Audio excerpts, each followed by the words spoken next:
Hi everybody, it's Oops Pop Kitty, and I am here to do a tag. Yeah! So this is the very personal tag that Fightdog did last week, and he tagged me. And there are 10 questions, and so I'm going to get started. Now, Fightdog told everybody that he is an open book. And I believe it to a certain extent. But I am not. So I will answer the questions as I see fit. Alrighty then. Question 1. Have you ever sung in public? Yes, I sang in public. I sang at a karaoke bar in New Zealand in some small town, and I had laryngitis at the time and could hardly get out of work, and I sang Bad Bad Leroy Brown, and the crowd was pretty drunk and nobody seemed to care. So, yeah. 2. Do you use bar soap or shower gel? And I love my body wash, people. I'm a body wash girl, and I love the kind that has moisturizer ribbons in it. Yeah, because I do not like to be dry when I get out of the shower. Okay, 3. If you had an envelope given to you that contained the date of your death, would you open it? And the answer is absolutely. I would totally open it because I work really good with a schedule, and when I know when the deadline is, and I can like map out what I'm going to get done and when I'm going to get done, and there's some pressure there to meet that deadline, because once it's over with, there's no more extensions. Yeah. Alrighty. 4. How old were you when you first did it, and did you love that person, or was it a fling? So, there are people who kiss and tell, and there are people who don't kiss and tell, and I'm the type who don't kiss and tell, so that's my answer. Number 5. Describe your perfect man or woman. So my perfect fella is the strong, silent type. He's that quiet man who's got full of confidence, and he's self-assured. He knows who he is and where he's going in life. He knows who he loves and why he loves them, and it doesn't matter what anyone else says or does. He will not be derailed from that. And but at the same time, he is very gentle, and he's considerate of others and their needs, and he does what he can to help out when he can.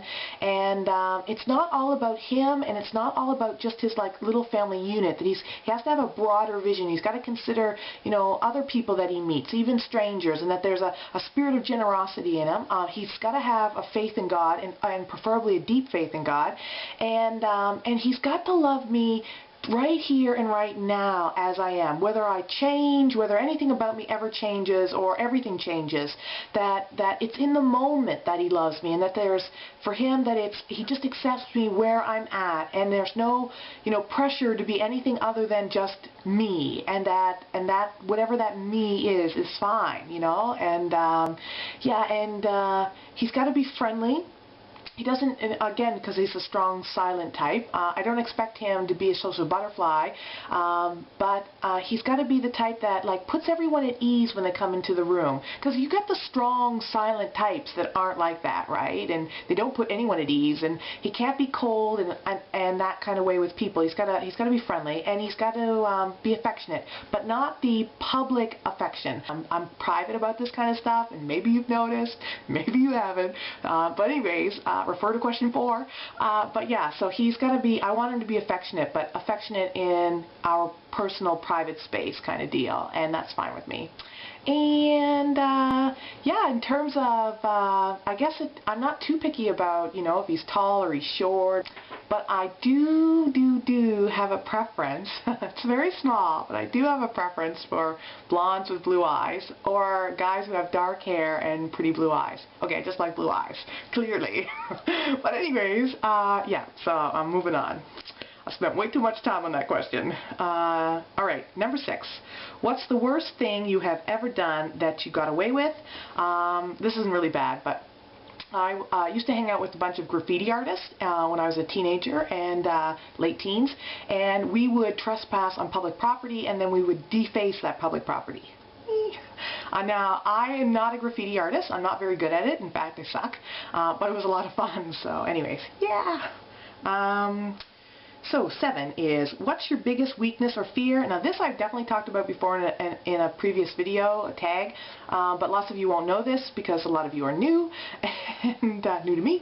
And that is sharks, alligators, and crocodiles. I am terrified of them. It's an irrational fear. I have never had a run-in with any of the three of them. But I have dreams and nightmares about them, and all my life I have been terrified of those three things. Okay. So, number 8, what's your shoe size? Easy, 9.5. Number 9, have you ever felt like someone was watching you? I live in a rural area, and we don't have any neighbors in our backyard or anything like that, but at night, when I was a teenager, I just was really nervous that we have a 2-story house, and there are no blinds in the upper windows because there's nobody outdoors, because we live in a rural community and there's no one in the backyard. So, but I always felt really nervous about being in the rooms where there was no curtains, because I had this feeling that people were out in the fields looking in the window. Anyways, I don't feel like that now, but we also have curtains on those windows now as well, so I feel bad. Alrighty then. 10. What do you think is better, premarital sex or abstinence? Now this is really easy for me to answer. So I feel personally, this is just my personal thing, right? But I feel that sex nowadays, in this day and age, in this culture, in North American Western culture here, has become this thing. It's casual. It's recreation, and it's recreation between people who don't really even know each other or have any great ties to one another. And I know that works for a lot of people, but that kind of very casual way of looking at sex does not work for me at all.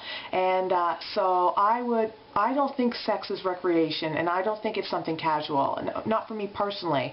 And so because I don't feel that way about it, I think that given the two choices, abstinence is better. But I know the world is not going to agree with me, so that's fine.